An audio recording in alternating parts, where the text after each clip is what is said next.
It is 6 p.m. here in Cairo, time for Egypt News, and we start straight away with the main headlines. Prime Minister Mustafa Madbouli meets the Ministers of Higher Education and Communications on upgrading the IT infrastructure in universities. The UN Security Council at a meeting on Kashmir after India stripped the region of its autonomy.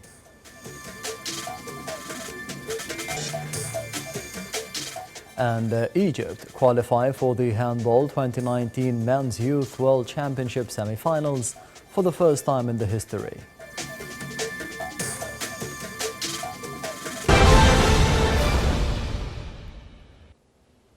Welcome back.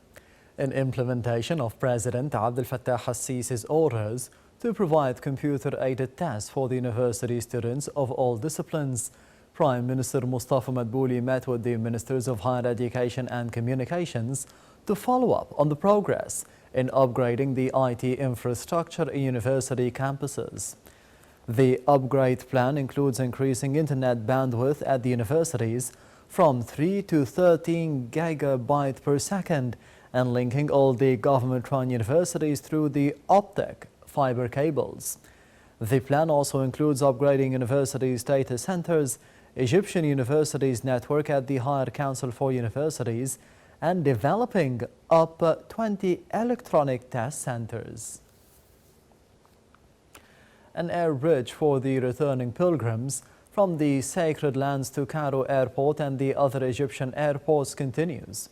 70,000 pilgrims are due to arrive on board 424 flights.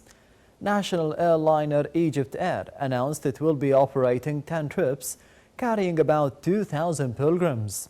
It added that it will begin returning flights for the Egyptian pilgrims, whose trips are organized by the Ministry of Social Solidarity or the Interior Ministry's draw competition. The Ministry of Health official spokesman Dr. Khalid Megahed said that the clinics of the Medical Egyptian Mission at Mecca and Al Medina have received more than 56,000 cases so far.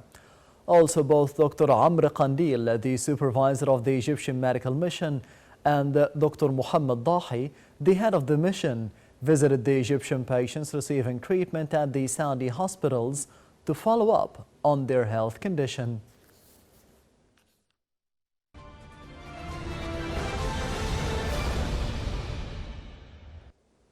Two Palestinian youths were killed by the Israeli occupation forces in two separate incidents in the occupied West Bank.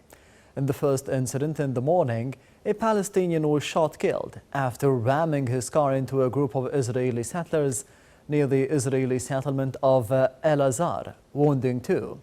This came following an attack by three Palestinians who stabbed an Israeli policeman in Jerusalem's Old City, wounding him before being shot by officers. The Palestinian Health Ministry said that one of the three Palestinians were killed and the two others have been wounded. The resurgence of violence follows a raid by the Israeli settlers at Jerusalem's Al-Aqsa Mosque compound on Sunday, the first day in the Muslim Al-Adha feast, that left dozens of Palestinians wounded. Israel said it will allow the barred American Congresswoman Rashida Tlaib, who is of Palestinian origin, to visit the occupied West Bank following a pledge that she would respect the conditions of it. The decision taken by the Interior Minister Arei Dari came a day after a controversial Israeli announcement that it would bar a planned weekend visit by Tlaib and the fellow Muslim Congresswoman Ilhan Omar over the support of a boycott of Israel for its treatment of the Palestinians. The decision to bar the Congresswoman drew sharp criticism in the United States from several allies of Israel, including top Democratic lawmakers. In Sudan, the Transitional Military Council and the Opposition Alliance for Freedom and Change on Saturday are scheduled to sign a landmark deal reached after an uprising which is meant to pave the way for the civilian rule. The ceremony will officialize the constitutional declaration to end nearly 8 months of upheaval. With Saturday's official signing of the transitional documents, Sudan will kick off a process that will include the composition of a new transitional civilian majority ruling council to be announced on Sunday. A new cabinet is to be unveiled on August the 28th. In Syria, the government forces captured a string of insurgent-held villages in northwest Syria, inching closer to a key town in the Idlib region. Over the past week, the government forces have advanced on the southern edges of Idlib province towards the town of Khan Sheikhoun in a movement that could encircle the southern part of the rebel enclave. The British-based Syrian Observatory for Human Rights said that the rebels had launched a counterattack on the village of Sokaik and that dozens have been killed in the fighting. The Yemeni southern separatists said that they were ready to attend the summit in Saudi Arabia to resolve a standoff in Aden after they seized the port. The separatists are a major component of the alliance that intervened in Yemen in March of 2015 against the Houthi rebels who ousted the government of President Abdurrabbu Mansour Hadi from power in the capital Sana'a in late 2014. The government rebased in Aden while Hadi remains in Riyadh. An STC spokesman told the reporters that they would not cede control unless the Islah Party, a backbone of the Hadi government, and the Northerners were removed from positions of power in the south.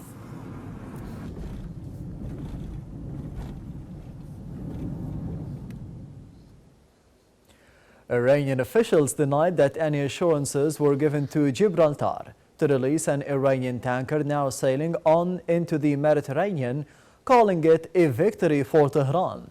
The ship's seizure, with the help of the British Royal Marines, had triggered a sharp deterioration in the relations between Tehran and London and what Britain saw as the tit-for-tat declaration by Iran. Gibraltar's Supreme Court ordered the tanker released on Thursday. Following the Grace 1 release, Britain renewed the demand that Iran release the tanker it seized in the Strait of Hormuz on July the 19th. Pakistan summoned the Indian Deputy High Commissioner in Islamabad to condemn what it said were unprovoked ceasefire violations after 4 of the soldiers were killed by the cross-border fire along the line of control in Kashmir region. Pakistan also demanded the Indian side to allow the UN military observers to carry out the UN mandate in the disputed part of the territory, which is controlled by India. Meanwhile, the United Nations Security Council holds a rare meeting after India stripped Kashmir region of its autonomy, sparking a row with Pakistan. The meeting takes place behind closed doors today and is the first full United Nations meeting on the Himalayan region since 1965. And North Korea fired 2 unidentified projectiles into the sea and launched a scathing attack on calls for dialogue from the South Korean President Moon Jae-in.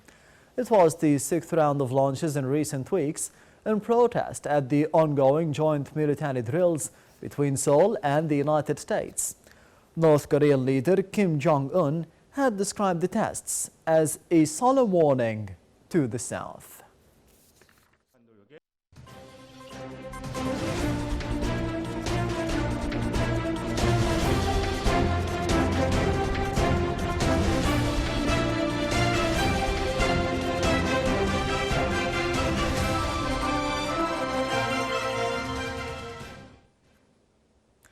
The Ministry of Finance announced that the government has drawn up a plan to reduce the percentage of the government debt to the GDP to 77.5 by the end of June 2022. The ministry added that the plan, to be applied in the 2019-2020 budget, will contribute to the government efforts to achieve higher growth rates, provide more job opportunities, and improve the living standards of the citizens. The ministry plans to continue the country's economic reform procedures adopted earlier by the government. Egypt's stock market gained nearly £6.3 billion during last week's dealings, with the market capital reaching £702.5 billion compared to £746 billion a week earlier, up by 0.9%. A weekly report released by the stock market showed that the stock indices collectively rose, with the benchmark EGX 30 index adding 0.75%. The medium-capped indexed EGX 70 was also up 1.73%, and the more expanded index, the EGX 100, edged higher 1.2%. The dollar rallied today, hitting a two-week high against the euro and reaching the strongest in more than 17 years against the Norwegian crown, as the expectations for the lower interest rates weighed on the European currencies. The euro fell to $1.1073, continuing the two-year low it started at the beginning of August.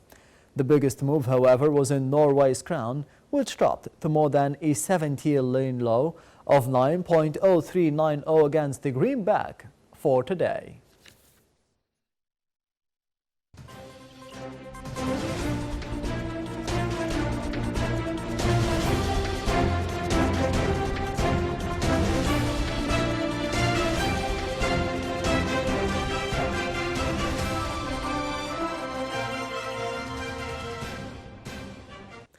Egypt's national team play against the Portuguese rivals tomorrow in the semi-finals of the Under-19 Handball World Cup, currently being held in Macedonia.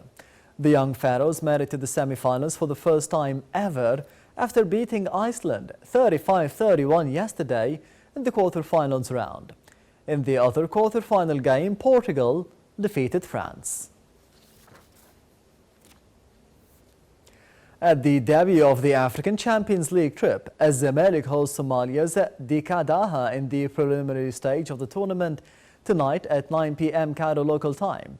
Ahead of the game, the White Knights coach Tariq Yahya announced the team's player list, which included 21 stars, of whom are 7 new signings. Ferjani Sasi, Tariq Hamid, Abdullah Gum'a and Mahmoud Ala will miss today's game. And the sport's European governing body has said that Lionel Messi, Cristiano Ronaldo and Virgil van Dijk have been shortlisted for the UEFA Player of the Year award. While Ronaldo has been ever present in the final 3 since the award was created in 2011, centre-back Van Dijk makes the first appearance after helping Liverpool win the Champions League title last season. Two-time award winner Messi was the leading scorer in La Liga and the Champions League last season, but his Barcelona side fell in the semi-final stage to Liverpool.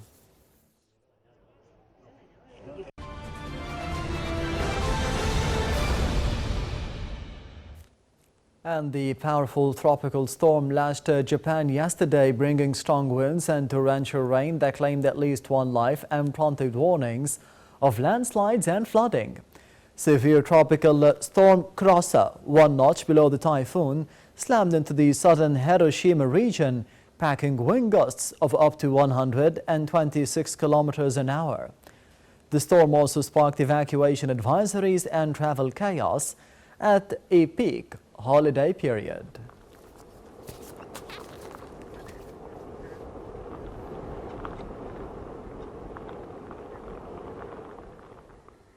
This brings us to the end of Egypt News for today. Thank you for watching and goodbye.